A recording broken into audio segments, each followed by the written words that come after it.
Okay,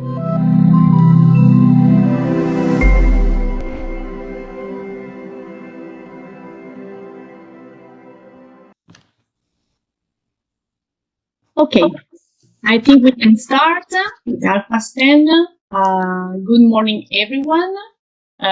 We are very happy to have all of you with us here in order to celebrate the Social Seeds online event.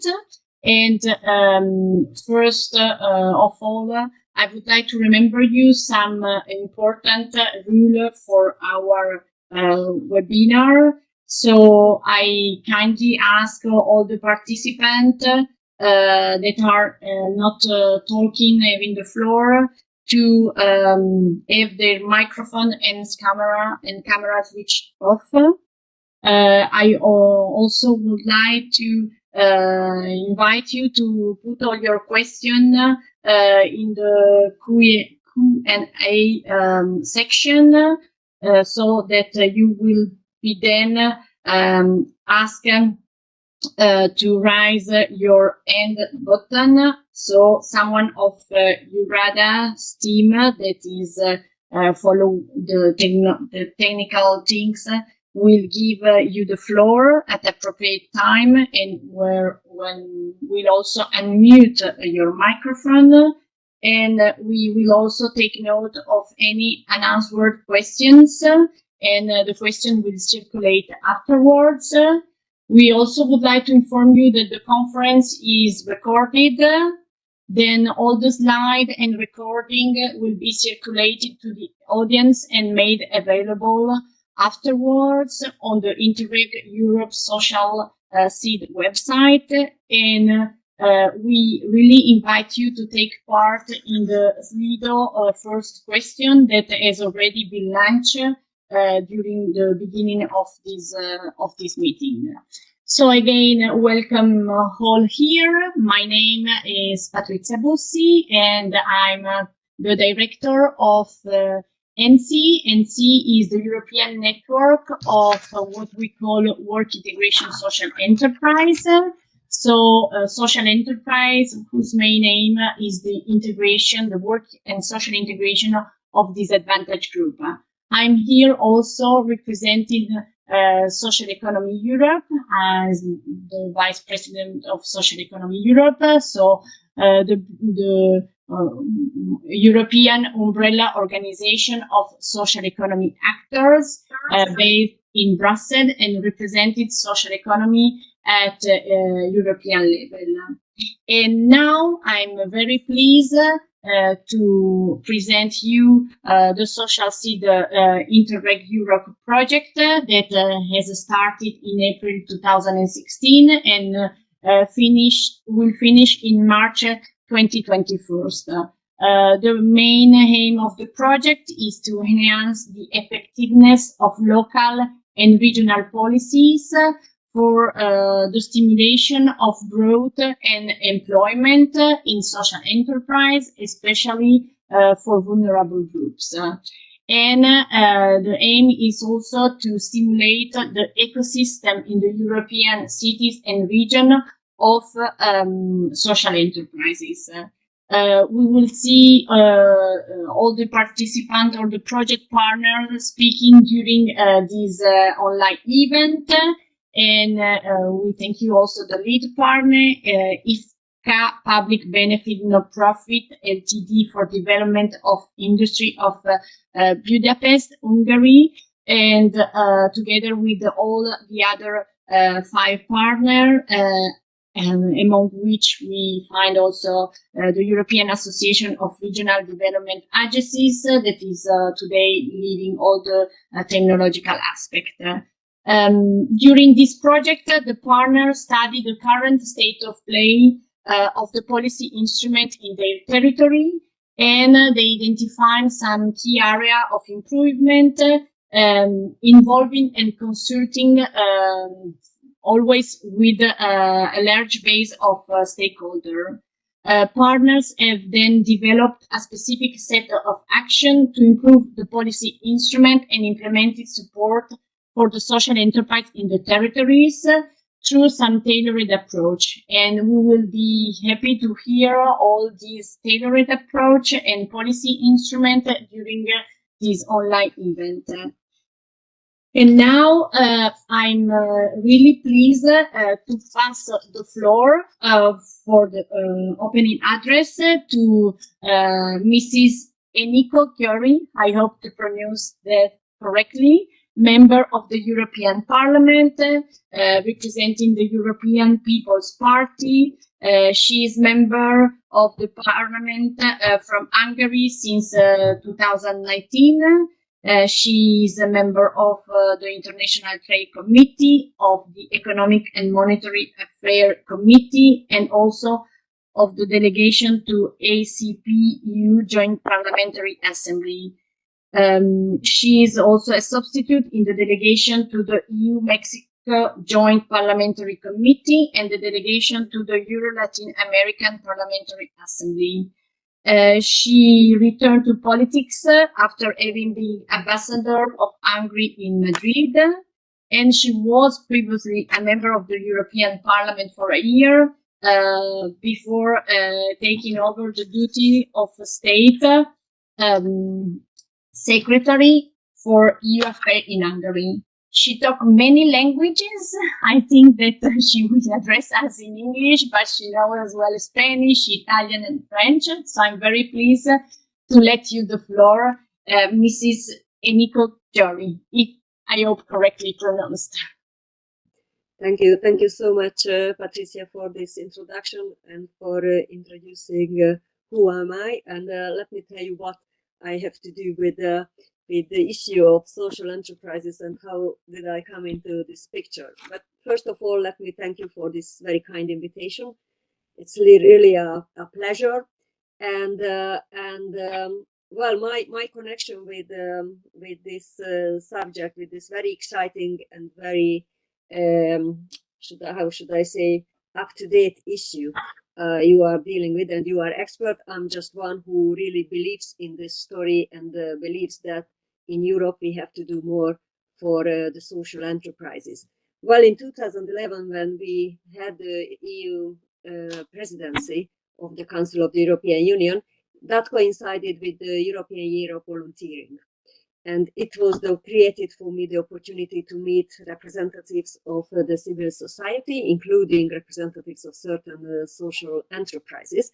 And even through a friend, I had some connection with such companies. And this is how I discovered the potential of this type of companies, the very important added value they represent. What they represent, and if I can tell you how I see it, it is what we need most especially in crisis times.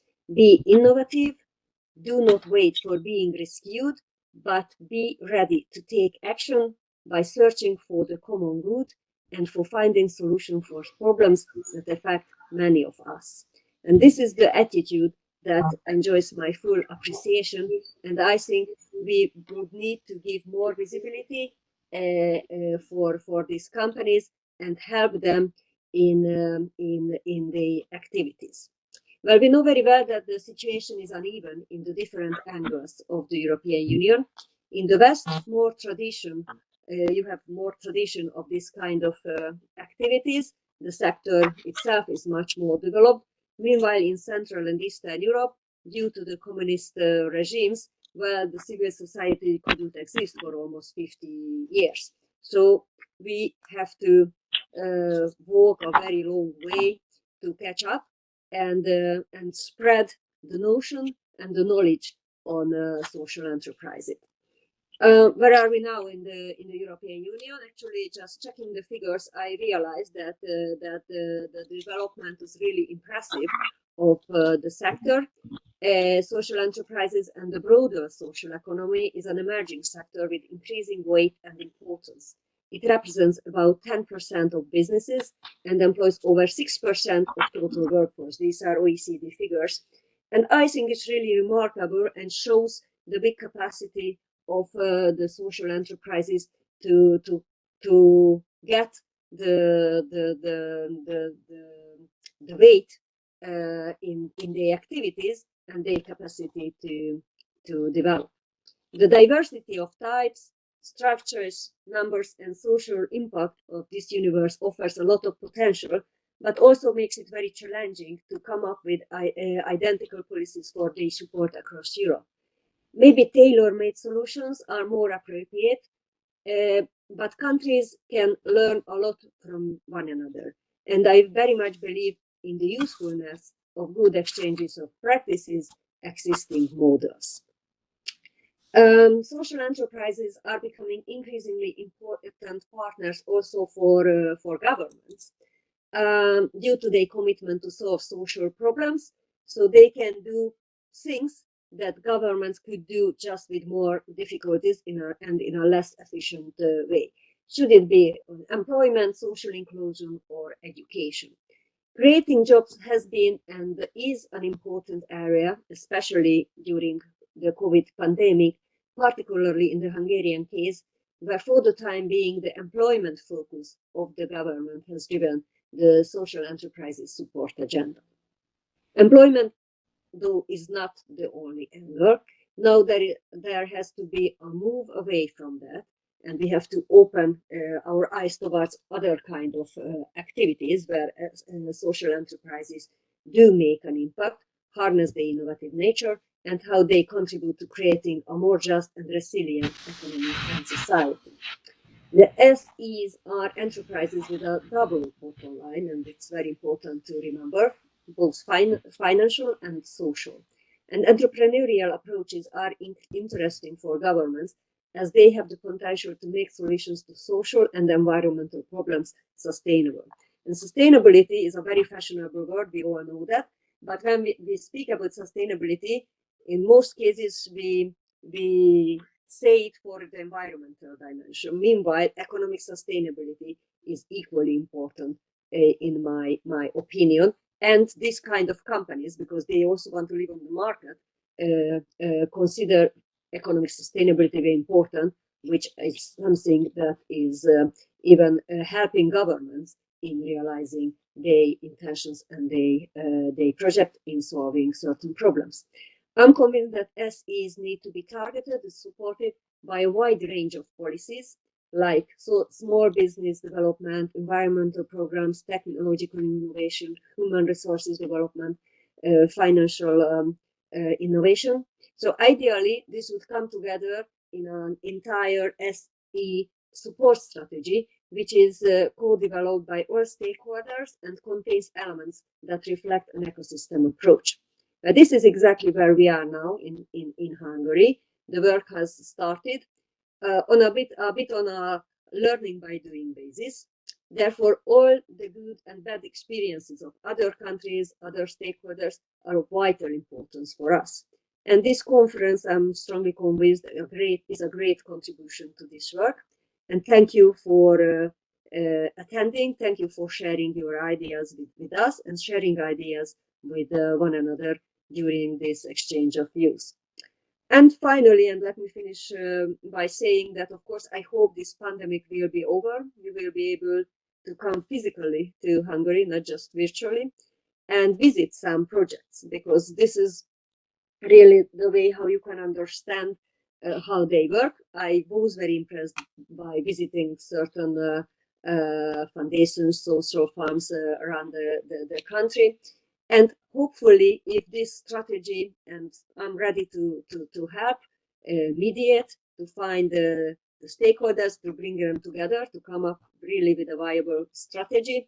And hopefully, the little miracles all over the country, all over the European Union will be more numerous.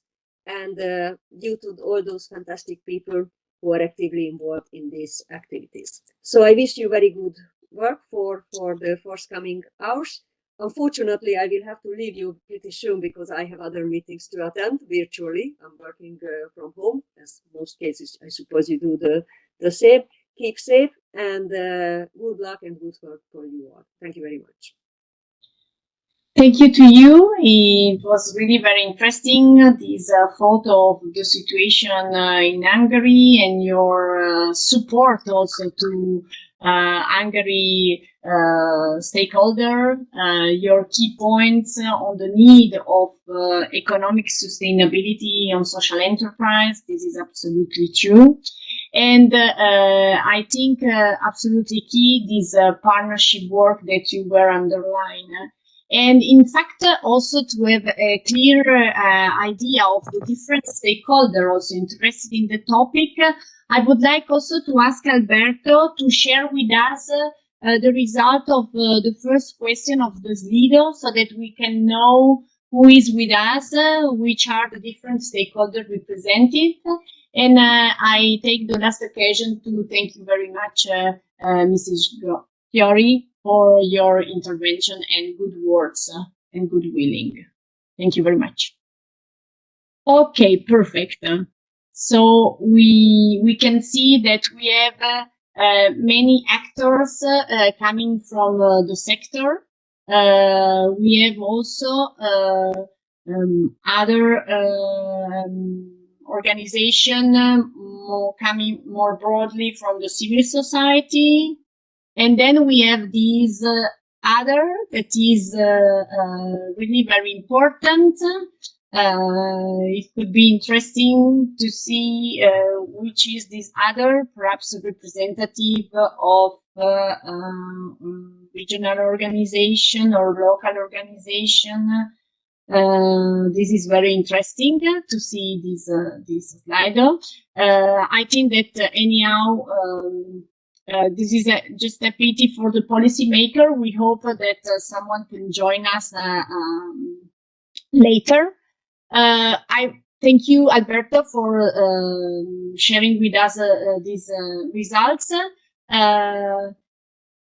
If you can, especially for the other, if you can, as is also written by my colleague from EURAD, tell us via the pool also who you are. It could be very interesting because we are very curious concerning this. And then I kindly ask Mrs. Camille Miloire, Finance Officer at the Interreg Europe's Joint Secretariat. I don't see Mrs. Miloire. I hope. Okay, perfect. Mrs. Miloire studied law and political science with a special focus on EU politics and international relations at the University of Lille and at the University of Trento.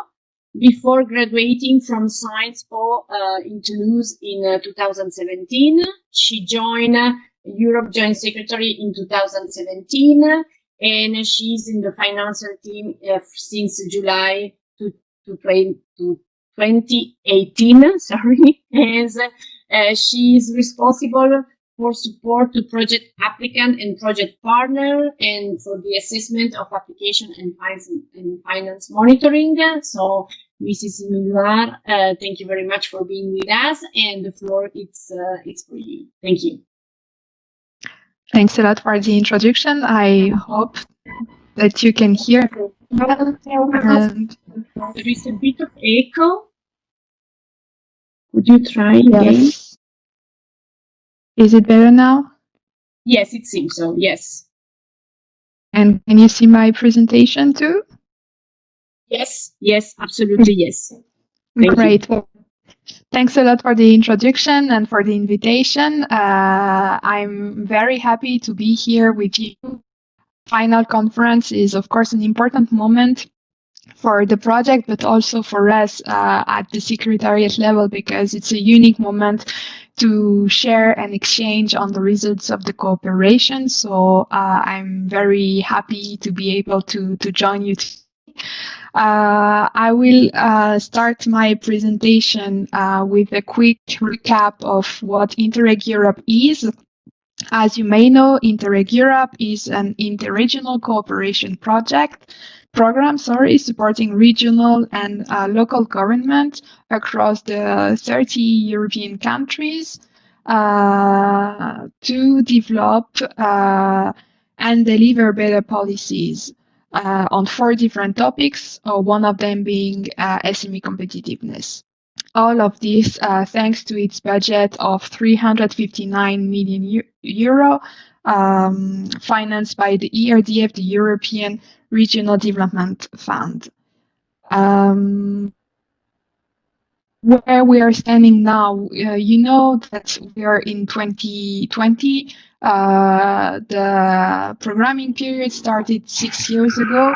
So, of course, we had time already to open some calls. So we had 4 calls, and we are now financing 258 projects with over 2,000 partners.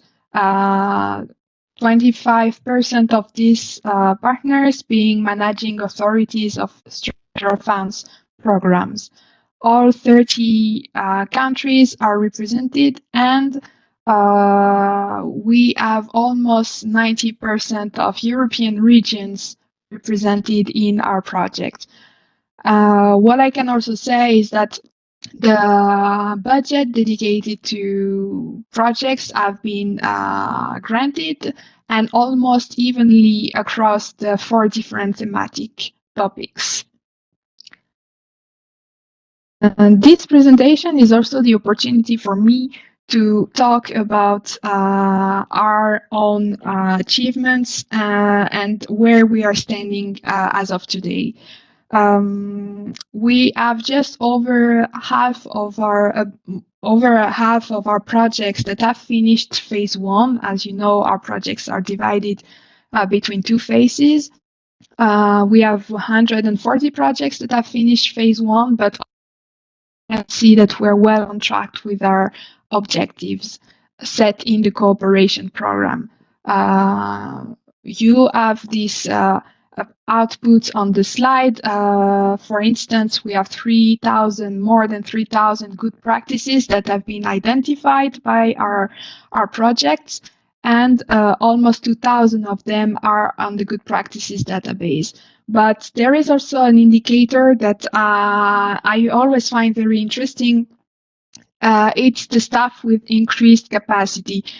As of today, we have more than 12,000 persons that considered that they have increased their professional capacity thanks to their involvement in the project. And this is not only a very interesting number, but it's also a target that was set in the cooperation program that is already reached and achieved.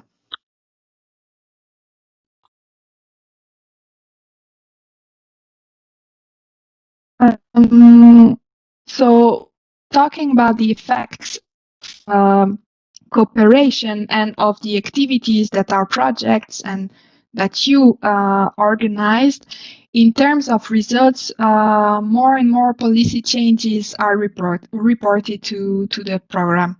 I would like first to say that policy changes that are reported are cross-checked by officers at the GS to confirm that the result can be truly attributed to the program.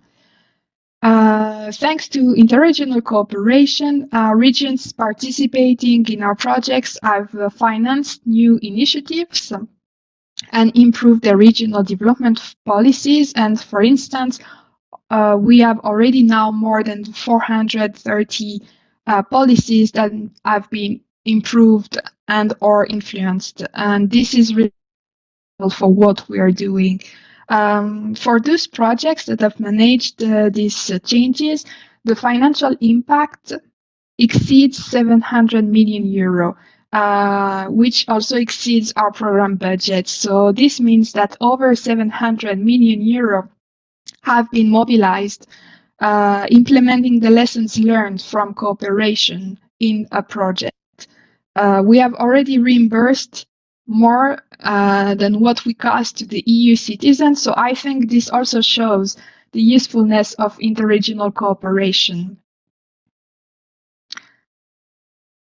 From cooperation projects to their action at program level, the policy learning platform.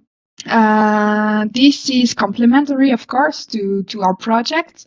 And the objective of the PLP, of the policy learning platform, is to better capitalize on projects.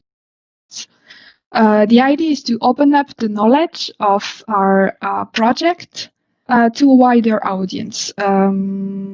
So this is a space for continuous learning. On the slide, you can see the different services offered.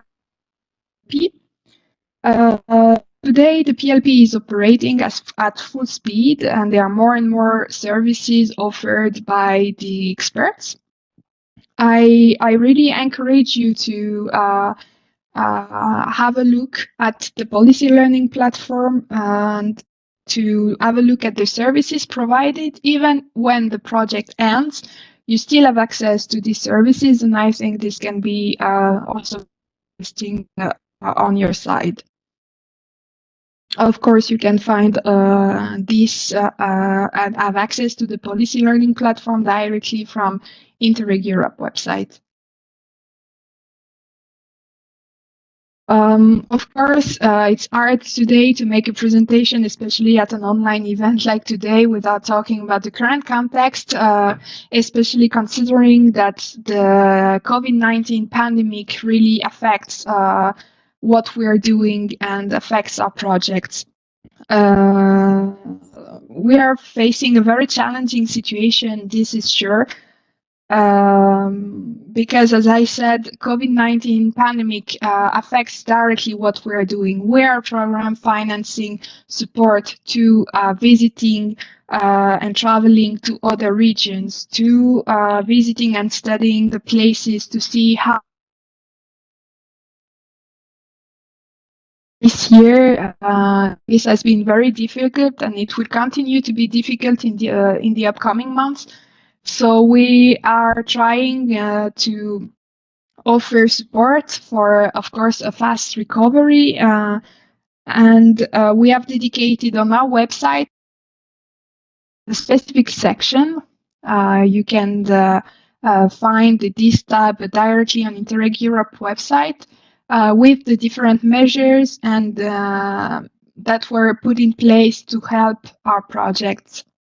We are also one of them being that we are encouraging our projects to and our community actually to exchange on what is relevant for in this crisis, not only in terms of economic recovery, but also covering the 4 thematic areas. And you can see all the communities that have been shared so far on this topic using the keyword COVID and finding all these good practices. You can also have a look at the support offered by the experts of the policy learning platform, and you will also have access to the different events that were organized online and that have been recorded, so the videos are available on the website too. Now, back to the reason why we are here today talking about Social Seeds project and the results. Of course, you will be able to talk about the results better than I do, but what we can say at program level is that we have 66 projects on TO3 SME competitiveness, and 4 of them are addressing the topic of social economy from different but also complementary perspectives. And we know also that this project have cooperated together, and this is something we're very happy about, of course. Talking quickly about the results that we can see at program level, Social Seeds project have been particularly active in advocating the importance of social economy at European level and in organizing events, project events, of course, but also participating in the Interreg Europe events that were organized in the past years. 25 good practices were shared and approved. One pilot action have been also implemented. And in addition, already 5 policy instruments were improved. Of course, this is something we are very happy about, and we are thanking you for this cooperation and the results. I'm almost at the end of my.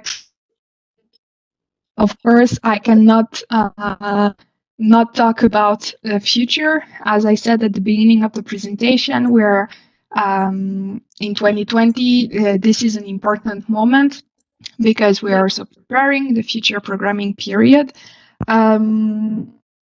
As you may know, quickly summarizing what happened in the past years, in May 2018, Interreg Europe was not in the European Commission draft regulation. Thanks to the support of the European Parliament, the Council, and the Member States, we are now back in the proposal. So this allowed us to start the programming process and discuss the strategy and the content of the future program. If you are interested, there is a dedicated section in the website talking about the features of the future program. What I can say already is that we do not expect a big revolution, rather an evolution. Of course, it's too early to give you concrete details because, well, these aspects have not been agreed yet, but also because the overall framework, meaning the regulation, but also the budget, have not been approved yet. But it's clear that some key features will remain, meaning that it will remain the only pan-European Interreg program, that the objective will still be to improving policies, and we also keep the way to achieve this objective through capacity building and exchange of experience. There are some proposals, some small changes that are introduced. One of them is that the focus on structural funds might be lightened. As you know, today in Interreg Europe projects, half of the policy instruments addressed should be structural funds, and in the future it might be only one. So more freedom for you to propose other policies to be improved. The member states also want to open up the possibility for pilot actions. Today, pilot actions are possible only during phase 2 of the project. It might be possible from the beginning in the future program. And finally, one also big change is the thematic priority. As you know, and as I said in my presentation, today we are covering 4 thematic objectives, meaning that we cannot finance any project out of these objectives. For instance, cannot be covered.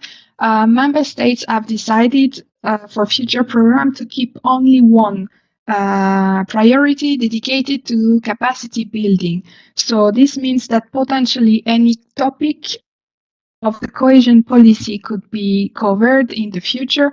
So multiplying also the opportunities for you in the future. And this is it on my side. I thank you very much for listening and for again inviting me. Of course, all details of what I said can be found on the website. And yeah, thanks a lot. Thank you very much.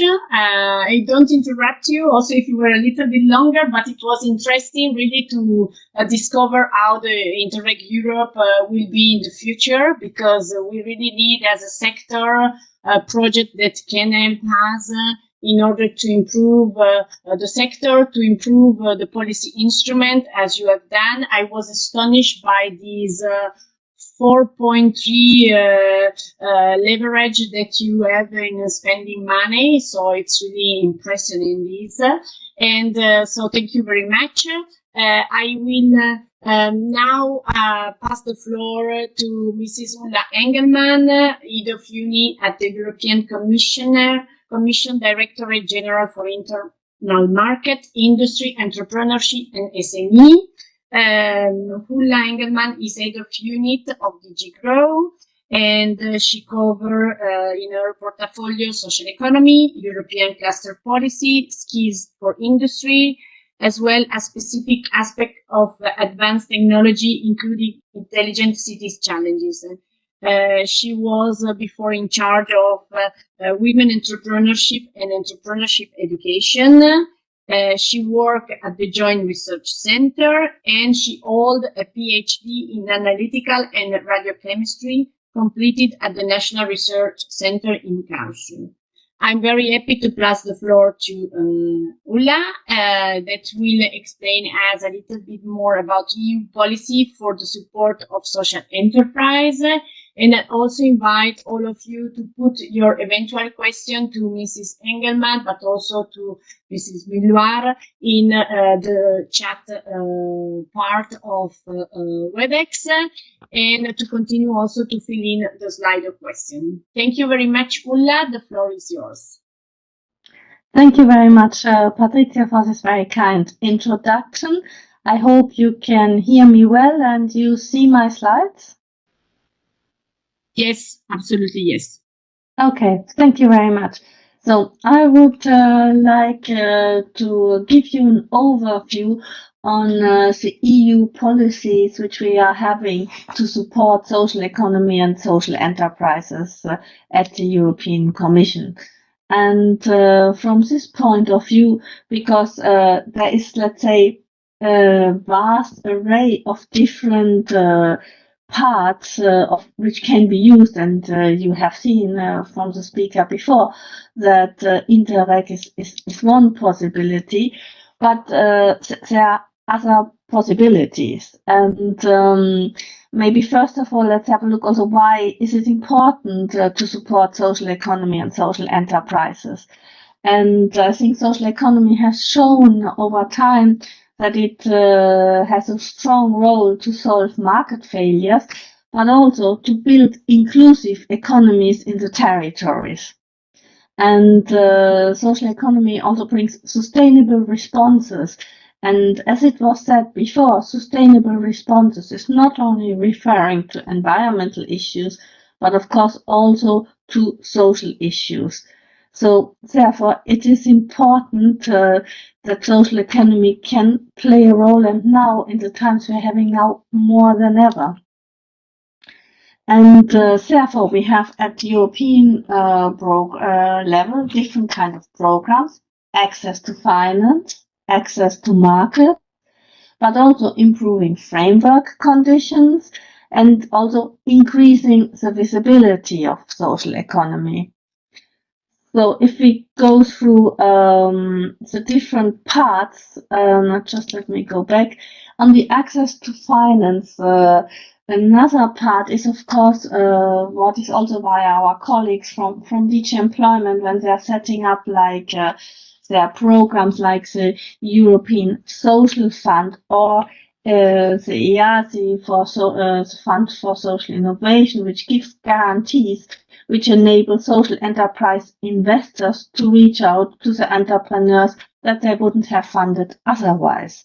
They also have a technical assistance facility there. Likewise important is the access to markets, and there we are working a lot on allowing for public procurement buying social, and a lot of work has gone into this in order to share best practice, to identify and also to make the public authorities aware that there is this clause of buying social. Another part which is very important is to create links between traditional enterprises and social economy enterprises, that they find ways to work together. And on the framework conditions, we are working on the Better Entrepreneurship tool, also together with the colleagues of the OECD.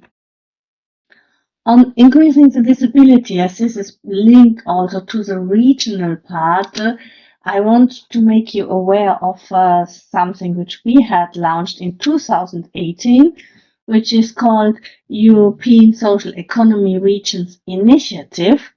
And ESA, this, as I said, launched in beginning of 2018, and it was about raising awareness of social economy at regional and local level, and create then networks between the regional and local economy stakeholders, connecting them to the regional authorities, but also allowing with them to meet between each others. We have kicked this off without any financial support. We just were about creating a community. So, and now, 2 years later, we have more than 100 participants as regions and cities being part of this community and also working together. And we have also launched what is called the European Social Economy Missions, where the aim is to share best practices between these different regions. And I think linking this kind of community closer with also the different indirect parts is something we should be aiming at. We are going also towards an European action plan for social economy. This action plan is supposed to come in the second half of 21, and from now to the second half of 21, a lot of stakeholder consultation, a lot of meetings, a lot of discussions will take place to frame this action plan. But of course, also how COVID-19 impacted us and also the social economy community, and how the community reacted to COVID-19, meaning providing solutions, helping. This is something which will also be important to look at for this action plan. And for COVID-19, of course, you are aware that there is, for the recovery, the Next Generation EU instrument. And the Next Generation EU instrument, which is now in discussion for the budget, that will include the plans for recovery. And all these plans for recovery will be done on a national level. So there are national recovery plans, and therefore it is very important that social economy can play a role in the national recovery plans. Therefore, on your regional discussions, but also on the national discussions, it is important to make your voices heard, that social economy can contribute to the recovery and should find itself in the national recovery plans. We want from our side to help also with this, with giving visibility to this discussion and the sector by what we call the Digital Road to Mannheim, because we are planning in May 21 the European Social Economy Summit, which was normally foreseen to take place next week, but which has been postponed to May. But we got so many requests for workshops which could be held during this summit that we now have this Digital Road to Mannheim, and every last Thursday of the month there is this digital road where you can come, discuss, and bring in also your ideas, which then help to feed this European Action Plan for Social Economy in 21. So it is a very inclusive process. And I want to close by pointing out that for the recovery, the Commission has identified 14 industrial ecosystems, and one of these industrial ecosystems is the proximity and social economy ecosystem.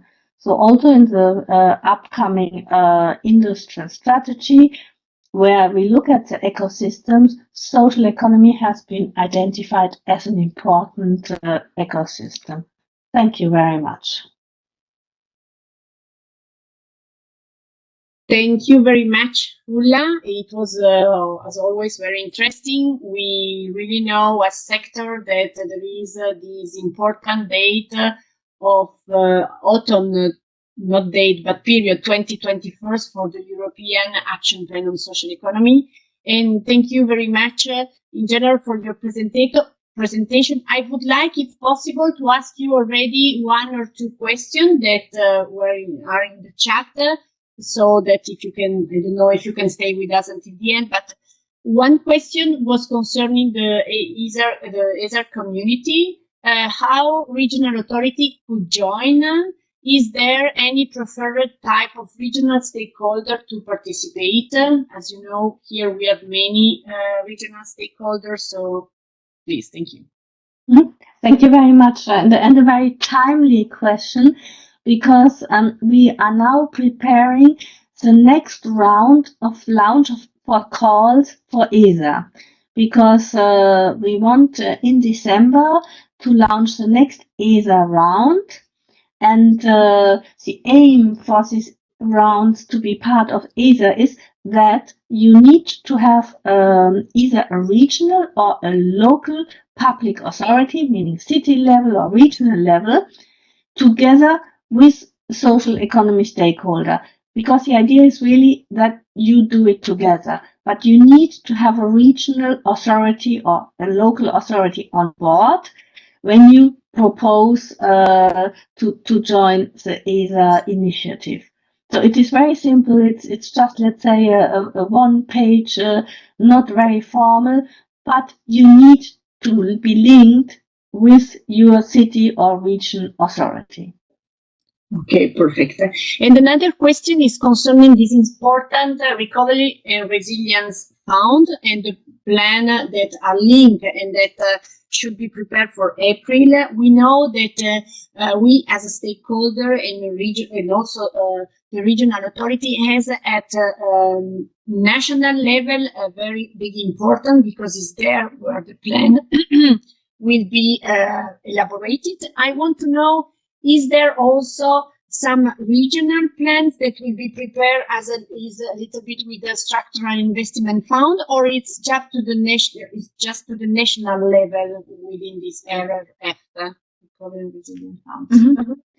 I mean, there are two ways. So the RRF itself, the Resilience and Recovery Facility, this is on national level.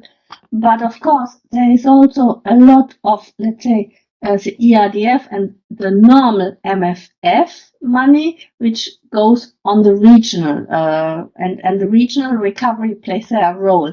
But in the guidance documents for the RRF, it is also spelled out that the national level should be in discussion with the regional level and with the different stakeholders.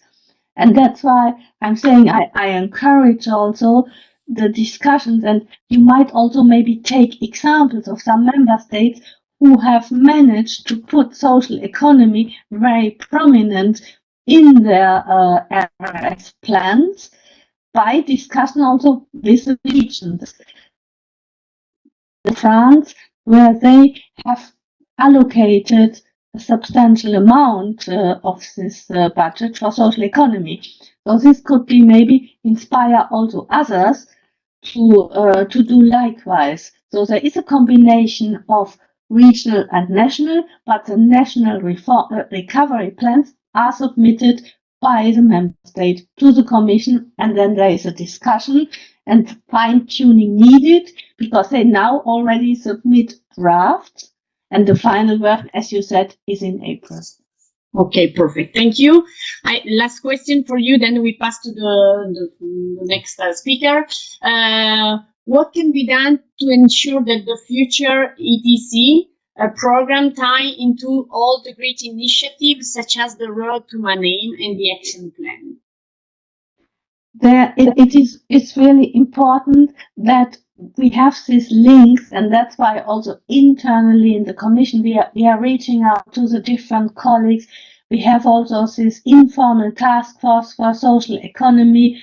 With the action plan, we have set up inter-service groups where we discuss together how can the potential what is put on place by the different DGs as either funding mechanisms or other kind of programs really be taken into account for the action plan. Okay, thank you very much. And this was the last question. I think we can pass to the next speaker that will talk us a little bit about the Hungarian ecosystem for social enterprise.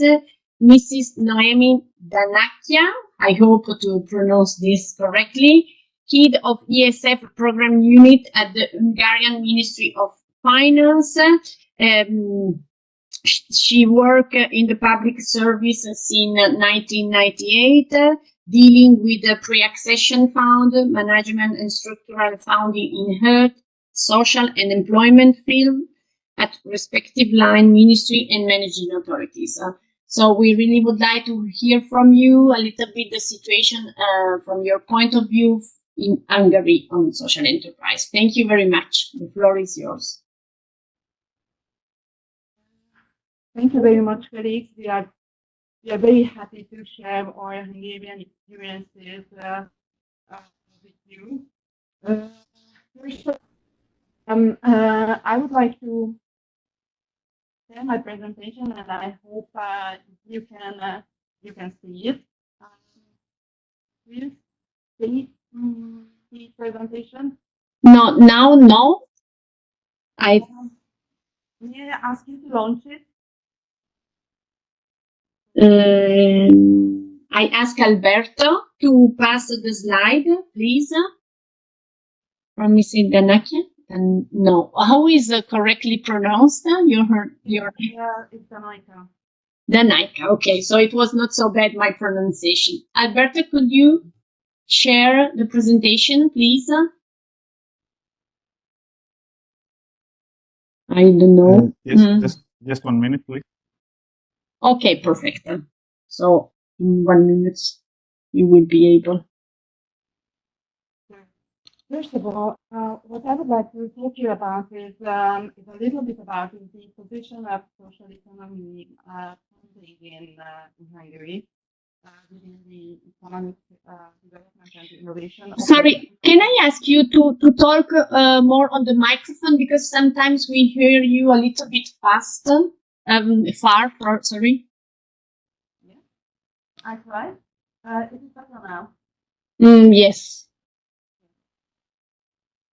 Sure. Sorry, but First of all, I would like to talk about the position of social economy development within the economic development and innovation. no, I'm sorry, you are still too far. We perhaps you can speak a bit louder. I don't know, but Do you hear me better now? absolutely yes. This is fantastic. Well done. Okay. Then I start. Yes, sorry. First of all, my presentation is about the contribution of the economic development and innovation operational program in Hungary. So I do not dare to speak about the whole Hungarian ecosystem, which is far bigger than our assistance to funding social economy. Nevertheless, in this programming period, we offered a structured approach to develop the social economy ecosystem. Alberto, may I ask you to? And once again? Yes.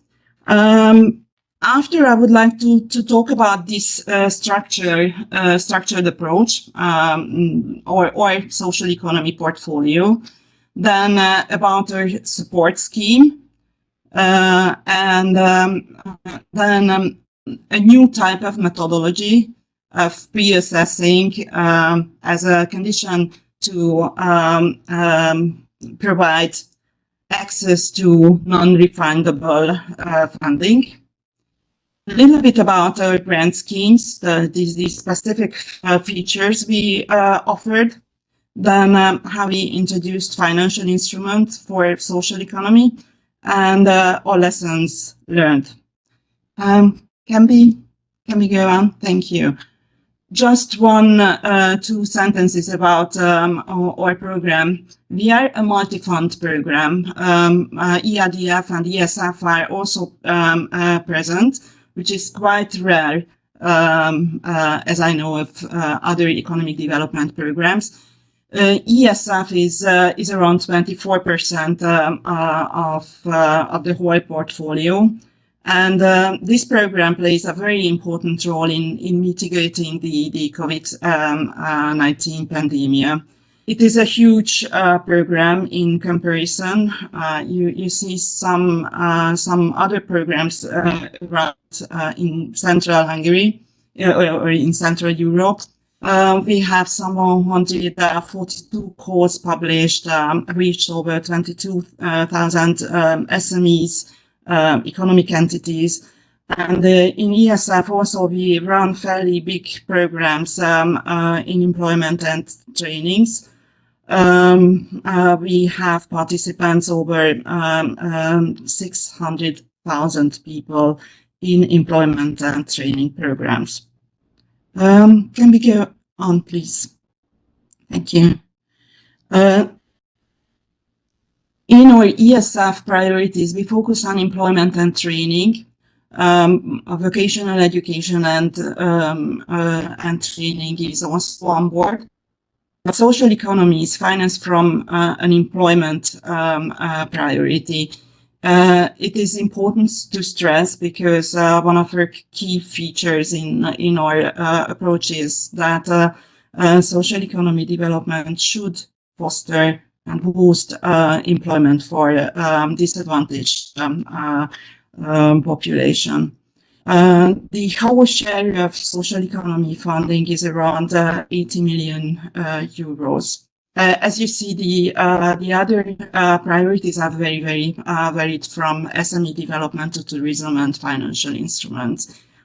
In Hungary, we have a very huge share of financial instruments in this program, and these set the main lines of the objectives of social economy development as well.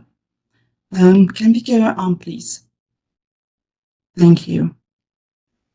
This slide is about the structure of our support portfolio. First of all, we have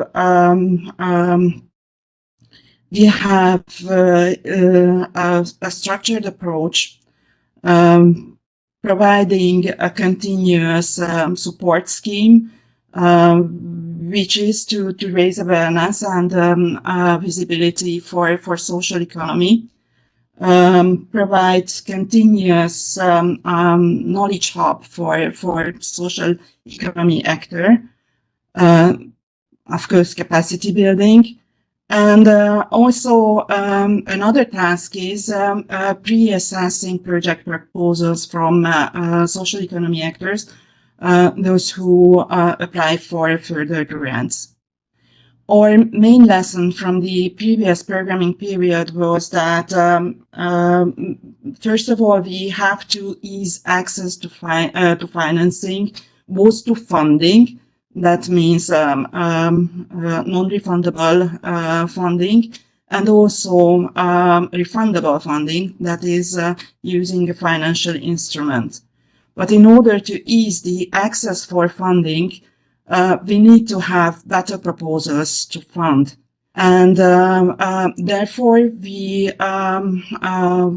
proposed to form a kind of pre-selection or pre-assessment function of the support scheme for grant applicants. This is a new feature from the previous programming periods, where there also was a support scheme and also grant schemes, but this type of combination and pre-assessment function of the support scheme new feature. We launched two rounds of ESF grants. One with a budget line of around 20 million euros, and then a slightly bigger one later on for 50 million euros. And in the meantime, a loan product was also launched. The size is around 10 million euros. The timing was very carefully laid out. In as early as possible, we tried to launch the support scheme, and later on, as awareness was raised, visibility was made, then the grant scheme appeared in collaboration with the support scheme beneficiaries, the implementer agencies. And then this very new loan product was launched to support employment by a loan product. The product has mainly social economy actors. Some numbers about the magnitude of project proposals which we received. Around 400 project proposals arrived in the first round of grants selection to the support structure, and almost 900 in the second round. Alberto, please.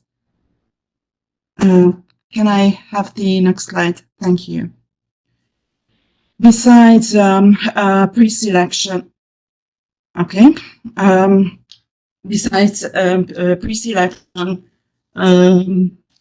the support structure had also the aim to form a kind of continuous methodological framework for social economy development. And on this slide, you see the framework of this new methodology of pre-assessment as a condition to grants. First of all, because a support structure is never an intermediary body and not a managing authority. So basically, the whole pre-assessment is focusing on non-administrative features of the project proposals put forward by the grant applicants. The two main parts of the pre-assessment is the business viability framework, because our experience was from previous rounds of support that the weakest part of social economy projects is the viability of the project proposals, the business viability. Therefore, basically the main aim is to help, to assist, to formulate viable business ideas for social economy. The other main part is, of course, the social benefits and mission of the entities which apply for grants. Whether these benefits are measurable, they have clear outcomes. There is a comprehensive framework for assessment, which is public, which was public from the very beginning. So the applicants knew very well how to prepare their project proposals. If you go on to the next slide. Could I ask you to write the conclusion, please? Yes. Thank you. And could we move to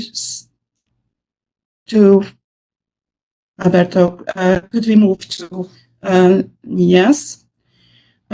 Just one sentence about the project submitted. We have over 170 projects in the first round, and at the moment over 300 in the second round. And altogether, we spent some 65 million euros to grant, which are ongoing. Alberto, please, could you tell us as these projects have cohesion aspects as well, and we focused very much on backlogging microregions. And this picture is showing a nice example of projects funded. Mathieu Design Center is a fashion company which creates employment for women who make embroideries, a traditional Hungarian embroidery. And this company makes fashion items from the embroidery, and the project financed employment and the development of the web shop design, web page, and online marketing. Please. We had also a financial instrument. And if we go on, I speak about our lessons learned. Yes, if you go on, please. Better, thank you. So what worked in this period is this kind of compact portfolio support project, that the assignment for the support structure overrided the whole period.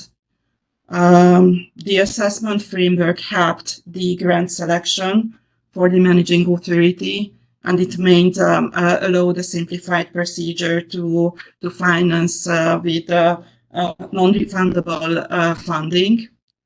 What was a disappointment is that there was a moderate interest in loan product. The loan product was introduced to decrease grant dependency in the Hungarian ecosystem, but some further efforts are needed to sensitize the financial sector, the financial intermediaries for this loan project, and that it is very difficult to jointly fund with non-refundable and refundable instruments projects because of the financial instruments regulations. What is still to do is dissemination, more public awareness about the certification that this portfolio produced, and the evaluation. And we have to go further with the development of the assessment tools. Refining is needed, and as my colleagues in the support project, we are talking about the new developments, which is a tool for for-profit companies. This is what we still have to do, strengthening the strategic framework for social economy development. Thank you. Thank you very much. It was really interesting to see also these use of funds in Hungary for social economy. And now I ask again people if they have questions to put the question in the chat, and then we could answer them in the Q&A session. And we will now pass the floor to actors. We will now pass the floor to our colleague from IFCA, the Head of Social Enterprise Unit of IFCA Public Benefit Non-Profit Ltd for the development of the industry, that we talk has together with one of his colleagues that then we will present to, of one pilot action called MarketMate. Aaron Jacob. Aaron is a senior social enterprise expert, and he is head of social enterprise unit, and is the Hungarian partner of the Social Seed project. And he is also owner of a social enterprise called Fruit of Care. I just asked kindly Aaron and his colleague Georgie to stay in time so that we can have also time for Q&A after. Thank you very much. Absolutely. Hi. I will be very quick, and I will give the floor to Georgi, who is going to give you a kind of a more in-depth kind of picture of this pilot project called Marketplace 2.0. I just wanted to give you a very few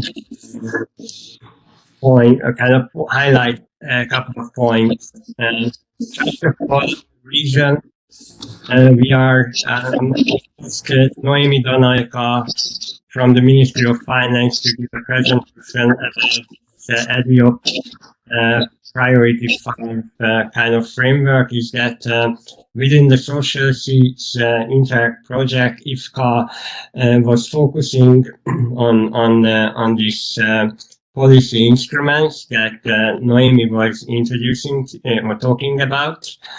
And I think it's also important to point out that the reason we wanted to give you this kind of picture of where we are or what we are doing on the regional level is that our pilot action focus was to develop this market-made pre-assessment system to a kind of a new evaluation system that instead of just focusing on pre-assessing project proposal, what we wanted to do is to create a system that would provide kind of a monitoring and continuous evaluation of social enterprises within the Hungarian framework.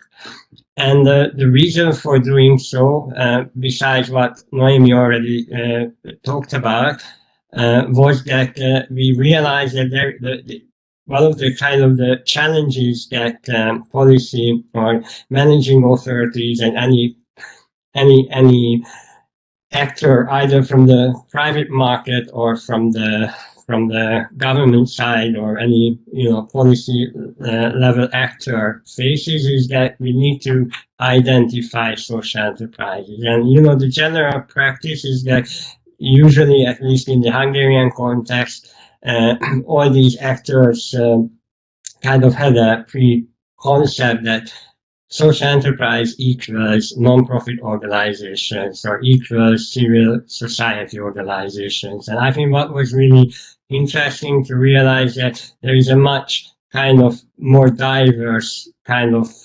ecosystem of actors.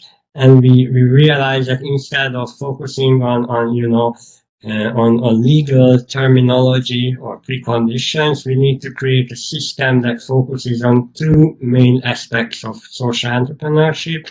One is that there is a very strong market focus of selling products, services on the market.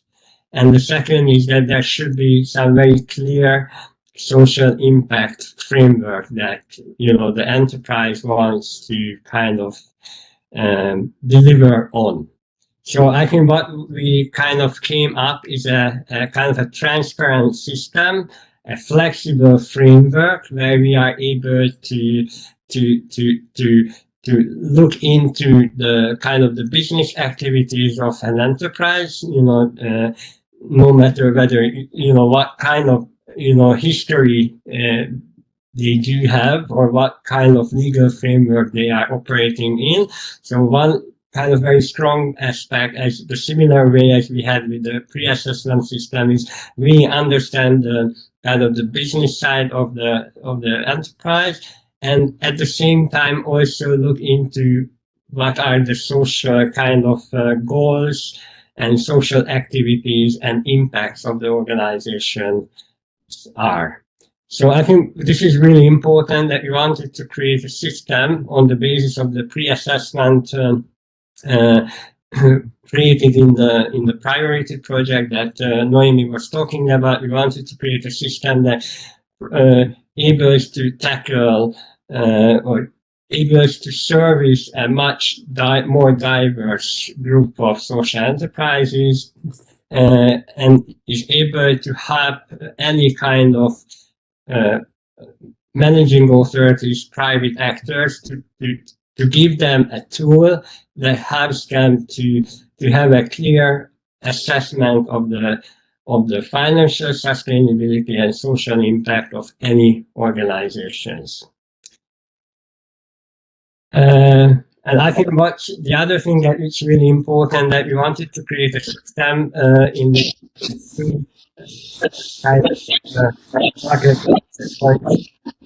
Euro that is similar to any quality assurance system, has a very clear predefined framework, and it's transparent, because we also believe that, you know, the most important element is to have transparency, have a kind of have trust, because, you know, that's, I think when it comes to social enterprises, that's a very important kind of factor that we need to keep in mind. So anyone who is, you know, trying to service that sector should really provide tools that have this kind of element of transparency. So I give the floor to György, who is going to give you a more in-depth kind of picture of what we achieved.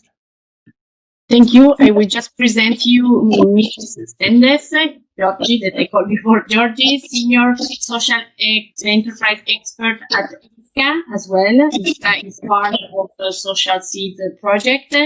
She's economist and business supervisor in assessment scheme of Barker National Grant Program for Social Enterprise.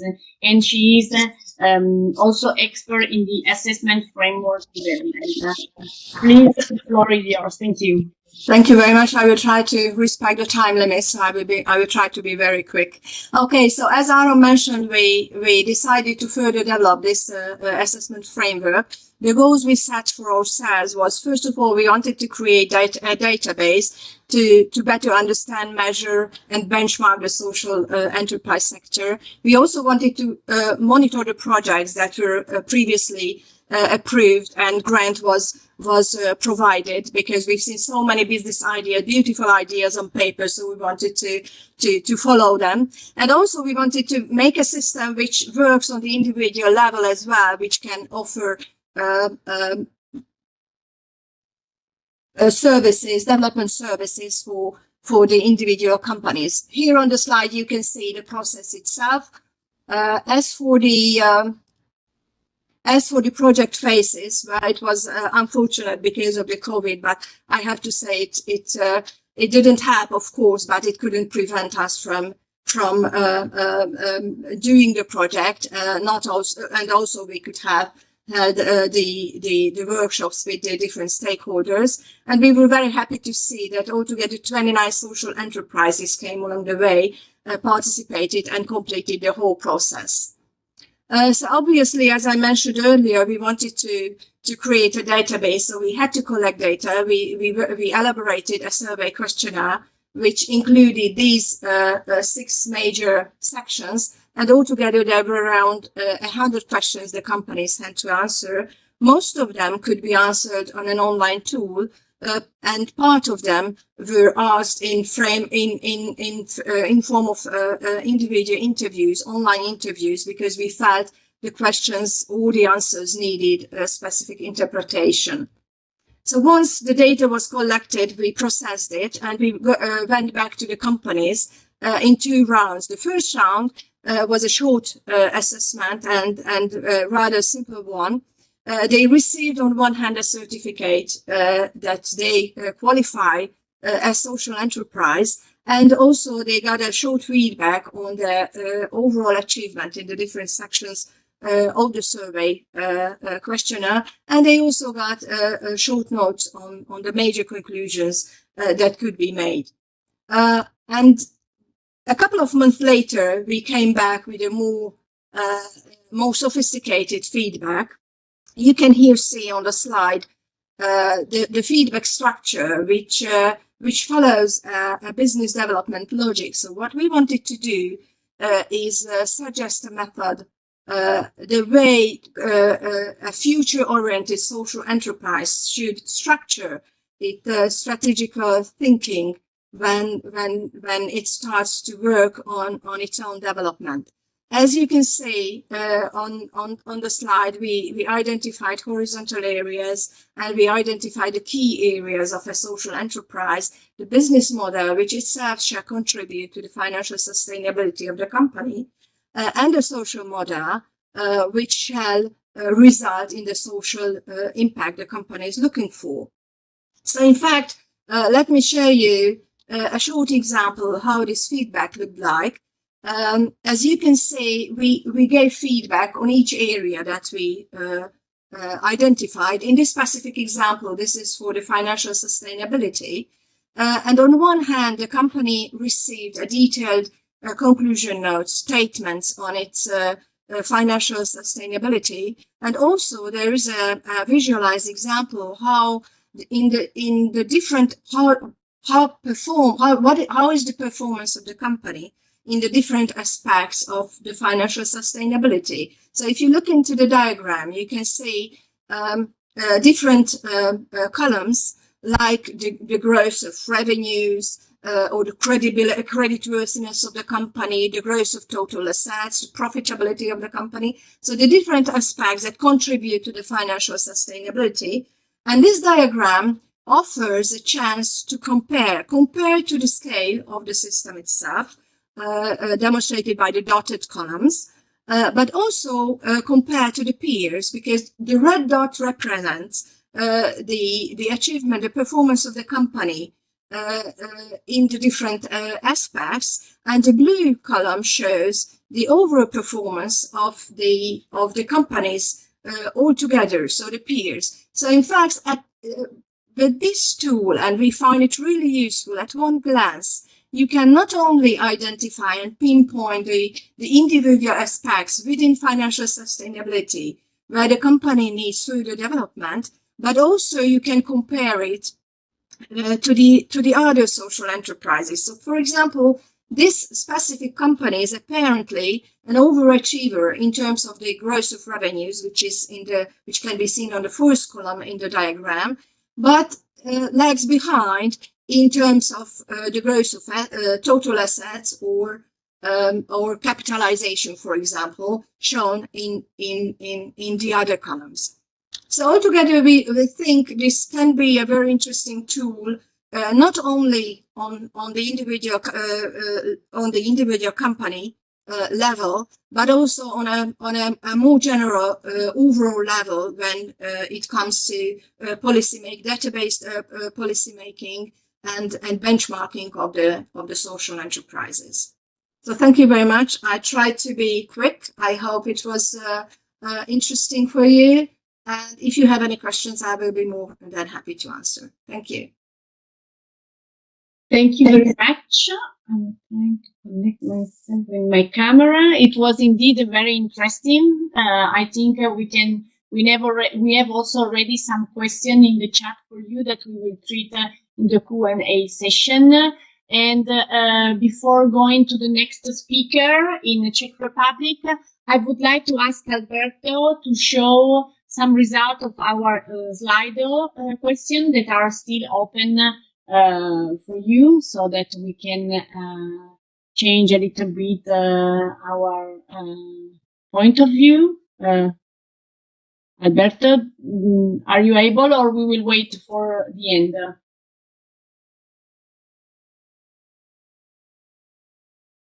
I think something is arriving. So what do you think when we talk about social enterprise? So the idea is beneficial for society, the best business model ever, inclusivity, impact, social impact, from the good, the future is social economy, not profit oriented, but people oriented, and it appears that inclusivity is the one who is predominant. An entrepreneur with a brilliant idea, goods or service with a social objective, common good. I think that the idea is really to have this social enterprise as a business for the future. And I really hope that we will arrive also to convince the European and national authority, also with the help of the European Action Plan of Social Economy. And then I think that all the other aspects you underline are really key for social enterprise, impact for profit, social impact. So the fact that the social impact is there, the fact that it works for social inclusion, and that is at the service of the society. So it's very interesting as exercise. It's also necessary, yes, more than ever, especially now with the crisis. Also, we have seen that many social economy enterprise that are unfortunately touched as all the enterprise by COVID are really necessary to continue their activity, and have changed. They have been very innovative.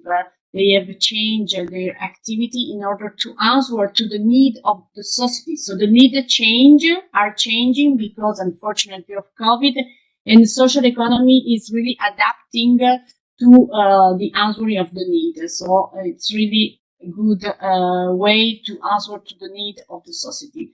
Thank you very much, Alberto. We will come later to the other question. I invite you to continue to answer to our Slido question. And I will pass the floor to Zdenek Anzal, project manager at South Bohemia Development Agency, RERA. He worked there as I told you, project manager. He managed several projects supporting SMEs in the field of social economy or internationalization. Beside SME support, he also focused on regional cooperation, environmental issue, or sustainability. And he will talk us about the educational program for social entrepreneurship. They involve with counseling and monitoring by experienced fellow entrepreneurs and business support center. I hope Mr. Anzal is there. Good morning, Patricia. I hope you can hear me loud and clear. Yeah, I can hear you, but I cannot see you. Yes, I'm on computer without a webcam, but I'm starting to share the presentation already. Okay, that's fine. We are seeing it, so I let you the floor. Thank you very much. Thank you very much. So, good morning, everyone. Thank you for the introduction, Patricia. And I will tell you a little bit how we try to help social entrepreneurs to orient in available financial instruments in the Czech Republic. As an action of the regional action plan, we did in the social project. So the initial idea for this concrete action plan was the change of governmental support from grants to loans that were duly discussed in 2018 when we were focusing on the RAP preparations. And thanks to the inspiration of other colleagues abroad, we saw that in many EU countries, the form of loan as a support is kind of common, and that companies are used to it, not only from the private sector, but also from the government. And from collaboration with the social enterprises that we had over the years, we always saw that financing are always a little bit issue, so we wanted to tackle this one particularly. So the ecosystem naturally had to react somehow to the new approach of the Czech support system, and what we saw was the lack of financial management skills among the social entrepreneurs. And that's why we decided to focus on educational program that will increase their capacities in this field. Thus, we prepared an action plan for the social seeds project for the upcoming 2 years in the field of establishment of educational program for social entrepreneurs with focus on usage of the financial instrument. So the plan was aimed to tackle the investment and for growth and job program, and we were addressing a policy instrument under the operational program employment, where we have the development of social economy sector. We had 2 years for the preparation and implementation of the action plan, and the main goal was to support the right usage of different financial instruments by social enterprises in a way that will not harm their financial health, and to increase the competencies and competitiveness of the social enterprises on the market. So we created an educational program which covered 6 steps. So at the beginning, we created a working group that consisted of some of the key regional actors in South Bohemia region. So besides us, it was mainly the South Bohemian Technical Park, which is a founder of South Bohemian Social Incubator Initiative. Also, we included the Czech Invest Agency, which is investment and business development agency nationwide, and also South Bohemian Chamber of Commerce and other actors. And besides these, we also involved social entrepreneurs themselves. So when we created the program, we came to pilot realization. It was done this September. Due to COVID, we had quite a long delay, but we already concluded the pilot realization. And the main reason why we did this was to gain feedback for our facilitators on the quality of the program. So we took few experienced social enterprises that we already knew from the project. We collaborated with them several times during the project lifetime, and we asked them to participate in our pilot. The course was mentored mainly by staff from this Czech Invest agency, and they also brought a startup expert, woman who is for 6 years helping startups to scale up the business. And I think one of the biggest pluses of the session was that the consultancy was tailored for the SMEs that were present there. So we were discussing real problems with real solutions tailored for these social enterprises. And as a theoretical support, we also created 2 guidelines. One was concerning sources of financing, and the second was about financial liquidity and corporate debt. These guidelines, they were created in a way that they will be possibilities of the current available actions that the social enterprises can take, and they were containing the up-to-date information with links where to find more. We also created counseling positions. These positions, they were created among these, let's say, experienced social entrepreneurs. And the main reason was that we wanted to start a direct help from social entrepreneurs with experience to social entrepreneurs who are starting or about to start. And of course, these people, they do not know everything about these things that the social entrepreneurs might ask, but they went through a lot of them by themselves, and it turns out to be a quite faster and more flexible approach with the basic question. As a step 4 is the realization of the courses. This was, of course, also delayed to COVID, so it's ahead of us. First of them will be held in December this year. The second one in January 2021. Both will be moved from physical meetings to online. And even though that in the action plan we planned only 2 of these sessions, we will see how the satisfaction will be from the social entrepreneur side, and we plan to continue on it in the future, most likely. We try to keep it small, the sessions, so there will be only 7 to 8 entrepreneurs at a time. So each one of them have enough time to consult whatever financial issues they do have. And as I was mentioning, the counseling positions. So together with our experts and with people from the field, we will also be offering free consultancies for grant applications. It is ongoing already, and it will continue to go online. So as far as today, we were able to prepare the whole program. We were able to do the pilot testing and to create these counseling positions, which are already ongoing. And now we are focusing on implementing the courses for let's say for public, and to continue the counseling sessions. That will be all from me. If you have any questions, don't hesitate to ask. Thank you. Thank you very much. It is really very interesting. It's true that as social economy actors, it's always difficult to be familiar with financial instruments. So educational training as your can be helpful in order to raise awareness and give instrument to social enterprise to have access to this financial tools.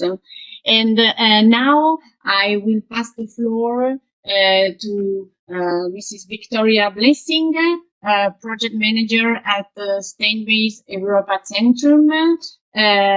She holds a PhD in science and technology policy, and she joined the Steinbase Europa Centrum in 2017, focusing on social innovation and how to best support it.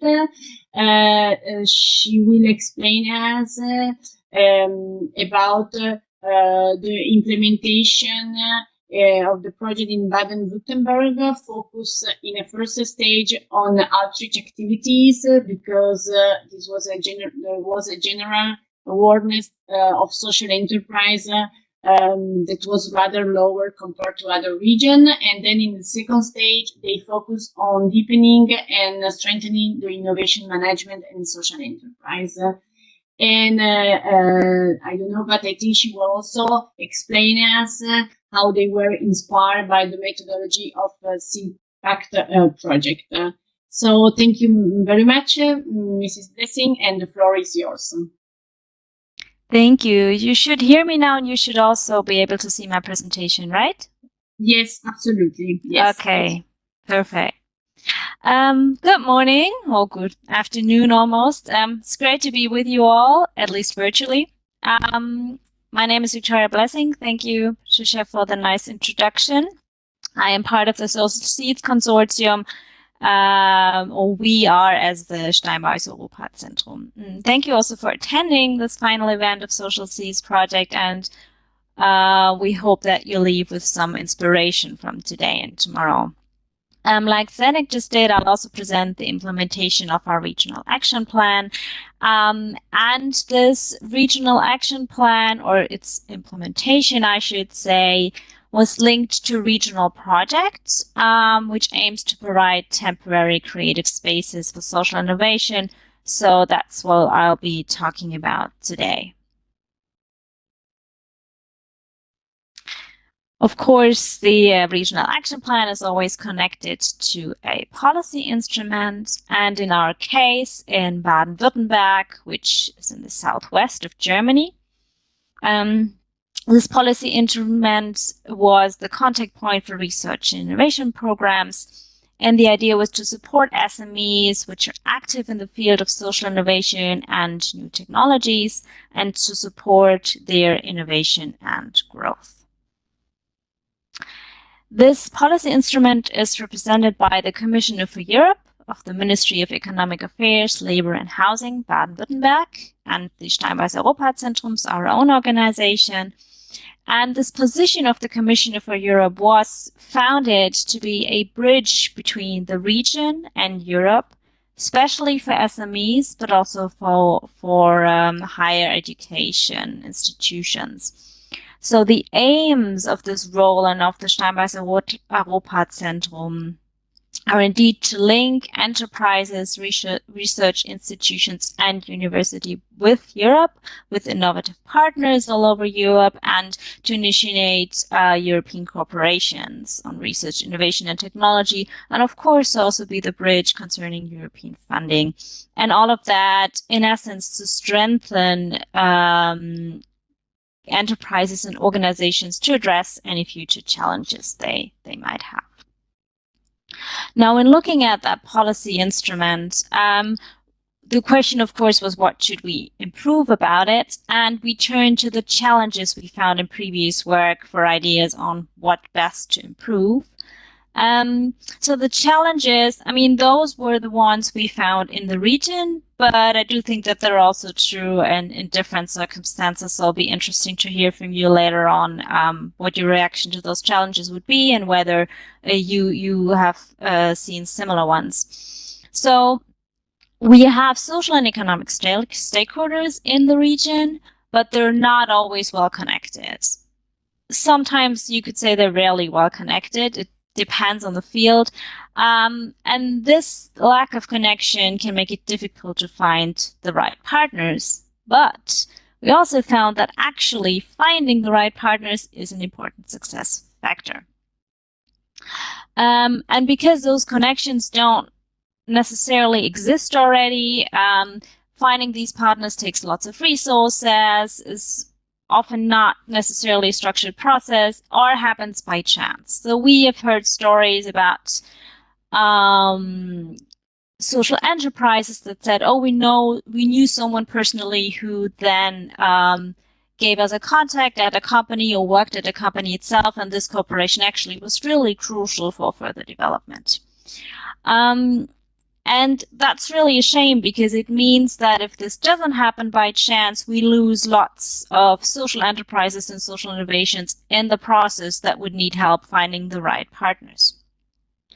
And this is, of course, especially important for social enterprises and social innovation because they often combine social and economic activities. We've heard this before today, that there's also an economic sustainability aspect.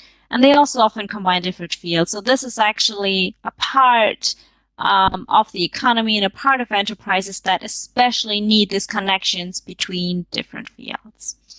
And these challenges we identified in work that we conducted in the Social Seeds project itself. Of course, we did, for example, stakeholder workshops, where we had social enterprises present and other organizations as well, where we're asking questions and learning on what their challenges are. And also in a previous European research study that we did on new technologies and social innovations. So now that we know about the challenges and we know that we need to bring those stakeholders together, the question is how to do that. And our idea was to provide temporary creative spaces for social innovation. And of course, all of these ideas then had to be implemented into the regional action plan. And we did that in 2 actions. So the first action was stakeholder activation and network building. So as I mentioned, the Steinbeis Europa Zentrum was founded to be the bridge to Europe and to support SMEs. And we have provided services for SMEs in the region, including consultations on innovation management, basically for several decades. But so far, the focus has been on conventional SMEs. And as part of the Social Seeds project, we learned about the other partners. And for example, our Slovenian partner, the Regional Development Agency of Gorenskaya, we saw how good their connections were within this network of social enterprises and with the important stakeholders and so on. And we were really inspired by that to grow our network as well. So the first section was on stakeholder activation and network building. For us to be present at meetings in the region and to connect with important stakeholders who then also could take on a multiplier role. So basically, because we hadn't targeted conventional SMEs so far, because we hadn't targeted social enterprises so far, they didn't really know about us and they didn't know the services we offered. So that was a really important step towards supporting them better. And here on this list is also the Social Entrepreneurship Baden-Württemberg, which is basically an association that represents social enterprises in the region. And you'll also be able to hear from Manuel Kreitmeier and Alexander Bernhard tomorrow, who are both chairs of Social Entrepreneurship Baden-Württemberg. So that should be interesting. The second action was then because it said now, first, social enterprises need to know about us. And the second one was strengthening the support for social enterprises from within. And again, we saw that some social seeds project partners had really specific support for social enterprises. For example, our Polish partner RAR, and we really inspired by that to develop ourselves more into that direction. So the idea was then to adapt management tools, which were already used, but as I said, more focused on conventional SMEs. So basically, the process was, first of all, to take stock to see what do we usually use, which of that could work for social enterprises and for developing social innovations, what needs to be adapted, and also to see where others have already worked on such adaptations. And that's, for example, which Patricia mentioned, the SIMPAC project, which has worked already on tools, on innovation management tools to work to be used for social innovations, and so we were inspired by that as well.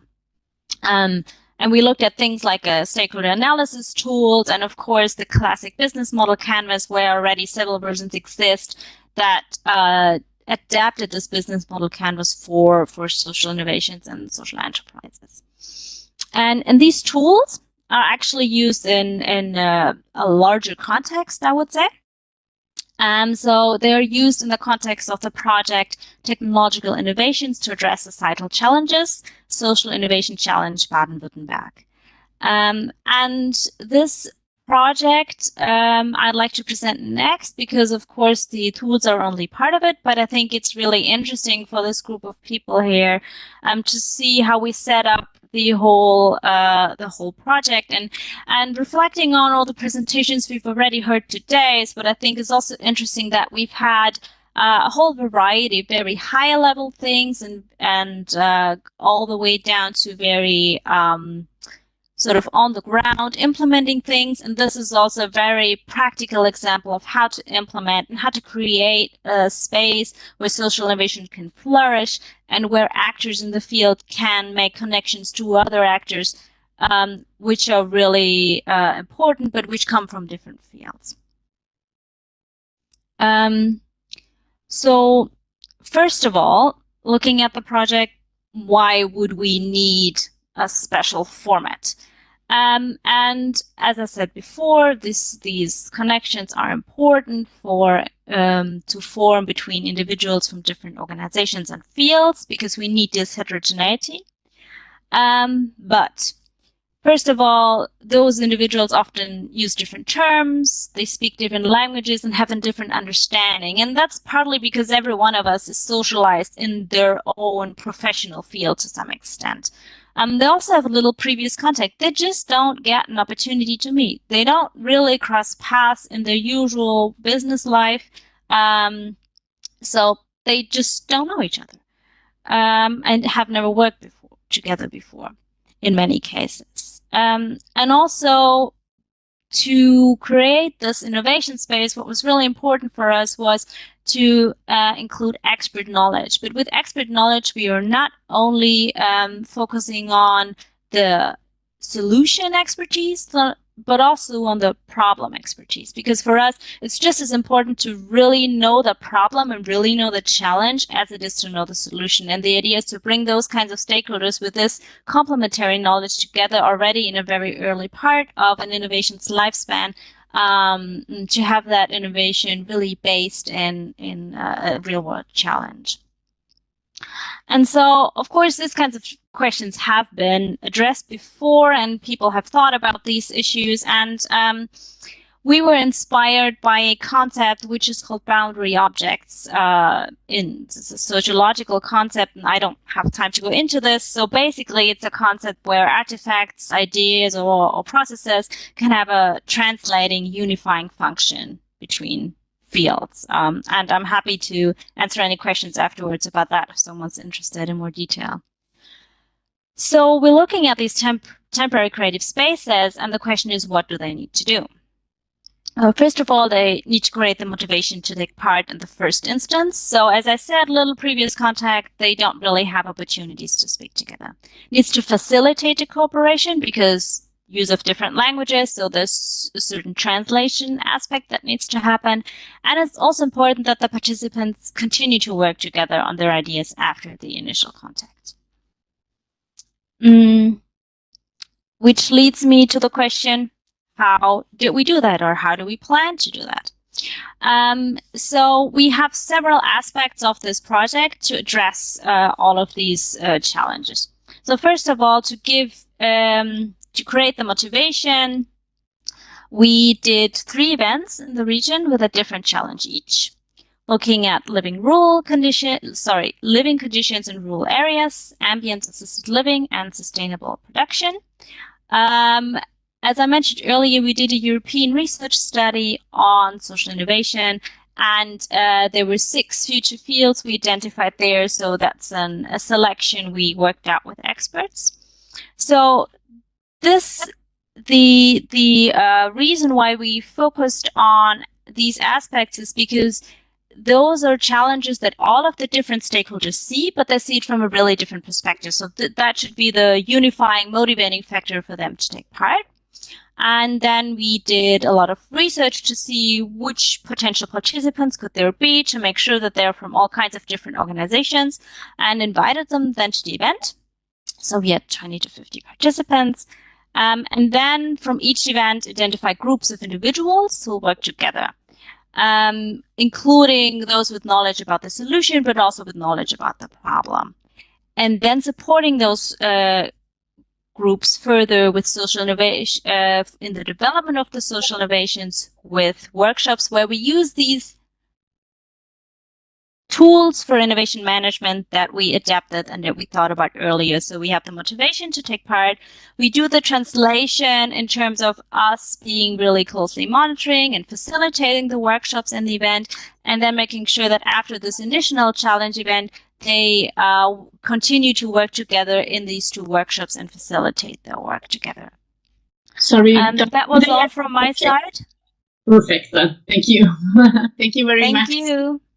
Thank you. So we can arrive to the final part. Thank you very much for this overview of your action for SME and social enterprise.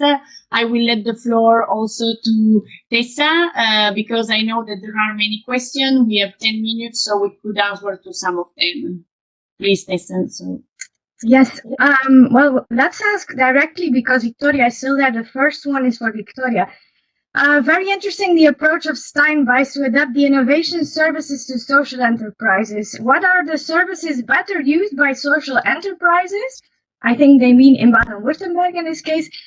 Victoria, you indicated Canvas, tools for innovation management, partnerships and challenges, events, etc. But which one of those are more used in your case? They're actually all used, because basically the project is rolled into one. So we research the stakeholders that should take part from the different organizations. That's part of the finding stakeholders. And then in the workshops, and also partly in the events themselves, we use these innovation management tools, because they need both. And the idea is to really help social innovations to be created from a very diverse group of stakeholders. So we actually use both.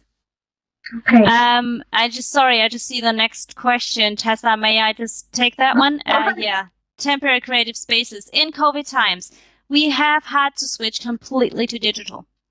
So we have had a event, digital event, and we've chosen a tool where you could also split up in little subgroups, and we've used a whiteboard where you can work together, and we've done the same for the workshops. And I think working together on a good virtual whiteboard, that's for us has been really key, so people can contribute. But yeah, it's been a challenge. We have had to make that switch. Okay. Thanks. Thank you. We have the colleagues of RAISE here as well. And they are asking us a number of things. So I think we could ask to all the partners of Social Seeds here, but since you are there, and also Aaron, maybe one of you can take the question. As Social Seeds is about to end, could you explain which is the project's activity that you found the most useful and which one the less useful? Would you change anything if you would start the project all over again? And this question is, it says explicitly for both coordinator and partners.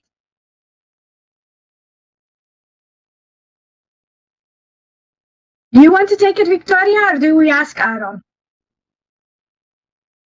I can give a few comments. So as I mentioned in the presentation as well, what's been really, really helpful is the exchange of experiences, because it's been inspirational to see how other project partners do things. It's also been great to see how it's done differently in a policy level and to be inspired by that. For example, when we did our visit to Maribor in Slovenia, and to see how the city supports social enterprises that have premises in the very city center, and how they support it with rent there, that was really inspiring to see. Okay, thank you. Does Zdenek want to comment, maybe? Yeah, sure. Well, I would say that for us... Can you speak a bit louder, Zdenek? We don't hear you very well. Oh, sorry. Is it better now? Yeah. Okay, so I would say for me, the biggest plus of the project that we sensed was how it activized the field of social economy in our region. Because when we started, of course, there were already social enterprises and people who were trying to focus on this.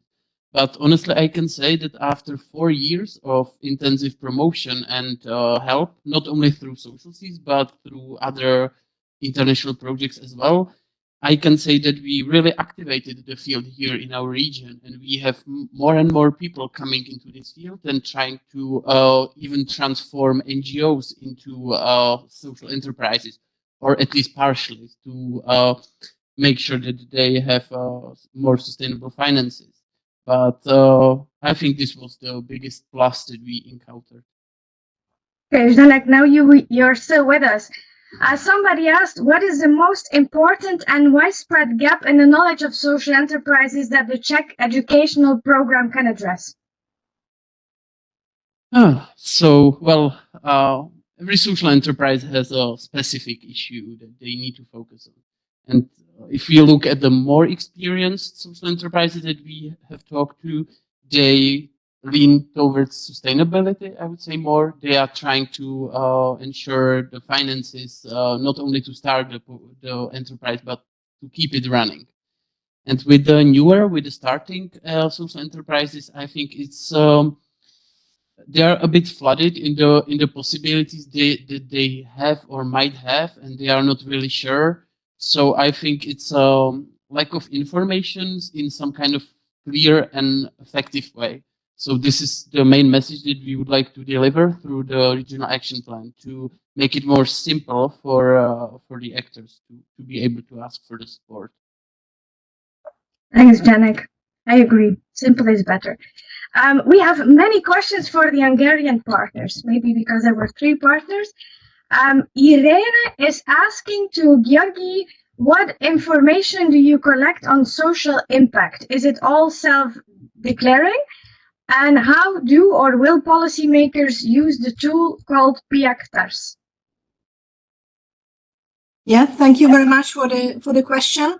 So all the questions are based on self-assessment, so the companies could answer them. And also we felt that just simply following the logic of the question and the structure of the questionnaire could increase the awareness of the companies, because our major experience from the previous grants schemes were that there are many companies which have more or less social impact, but still we would like to qualify them as social enterprise. So in fact, there is a room for improvement for every company which has any kind of social impact, whether is there any self-consciousness in pursuing that impact? Do they measure it? How do they measure it? What kind of indicators they use for the measurement? So in fact, what we found is there is always room for improvement, but also I would say rather simple companies or mostly business oriented companies could also qualify with companies with social impact. So in fact, this is what we were looking after, that we try to make it so that the question or the logic, the thinking, the way of thinking can help also the companies in this kind of self-development as well. Okay, thank you. And somebody else wants to know whether the database is open access. Well, yeah, for the time being, as you could say, there is 29 companies participated in this survey. So this is not such a large database.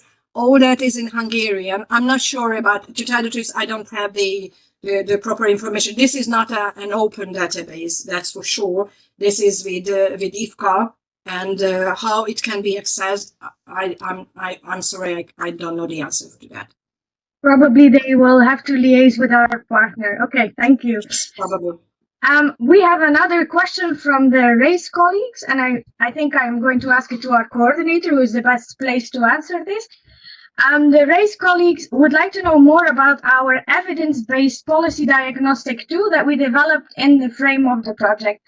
They are astonished to not see it in our program, and they are really keen to find out more. Aaron, can you help out?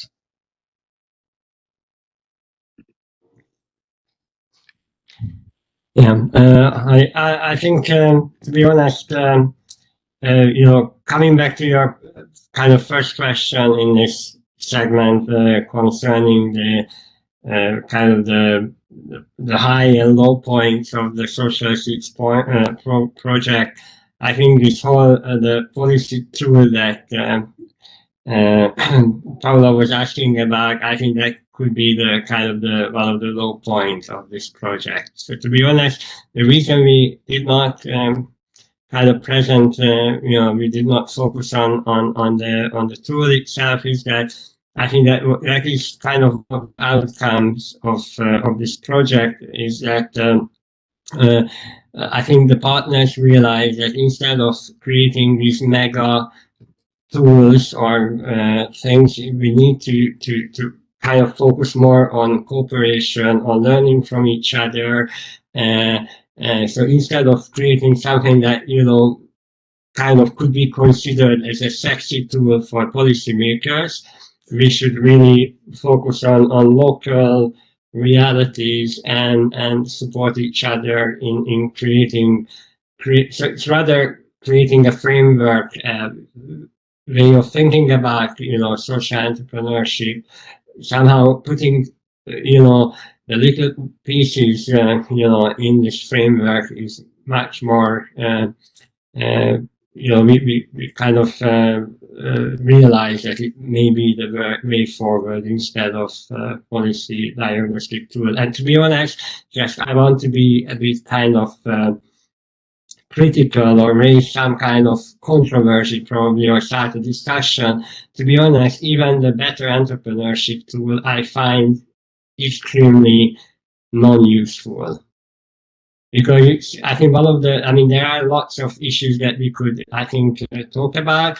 One is that I think it's always a danger when you don't have a kind of a framework on which you can kind of base your kind of measurement or response. So I think with the better entrepreneurship tool and also within our, what we try to develop this policy, I think one of the problem is that if you have if you talk about any evaluation, you need to be clearly defining, you know, what, you know, how you would, what kind of evaluation you would put to certain points that you can, you know, give to certain areas. And the second thing, which I think is also very kind of clear, even with, you know, just looking at, listening to the free presentation that we had from the partnership, is that actually the social entrepreneurship field is such a diverse field. B is that actually there are certain concepts that are not really clarified yet. So, we heard a presentation about an evaluation system. We talked, the colleague from Steinweiss talked about social innovation. And we also heard a lot about social economy from our presenter from the European Commission. So I think what we need to realize, and I think that's maybe the way forward in the future, is that let's start to use, to clarify our vocabulary. Let's try to map out, what social entrepreneurship means, how it is connected to social economy, to SME development, to social innovation, and then we can create something more systemic. So I think we need to first establish, a common vocabulary, a common framework, and then we can really address systemic change. I see. I agree. Well, touching upon that, because of the all diversing terms that people associate with it, maybe we can have as a last thing to see the things that people associate with social enterprises. The last Slido question, maybe. Alberto, can you show us? And then I will give the floor back to our colleague Patricia. Thank you, Patricia, for doing the moderation today. So thank you, Lisa. We will now see the last slide concerning the type of support to social enterprise. We are not astonished that the first one is grants. Then we have funding in general. Short work COVID measure, absolutely needed. Hopefully also apply. The integration of disadvantaged group, so the support for the integration, mentoring, access to finance, networking and international cooperation, guidance, financial, then we have many around. It will be difficult to nominate everyone. For sure, I can confirm responsible public procurement, innovation management, voucher scheme, self-assessment tools, as we have heard until now, social challenge platform, as a platform presented before. And then we have some target groups, migrants, elderly. Then we have again a supportive EU ecosystem, specific policies. I think, we are covering with this last slide question all the support, the type of support that we are familiar and that are used for social enterprises. And I think that on that last slide question, we can close the session. I will first of all thank you, all of you, all the speakers, and absolutely the Social Seeds project.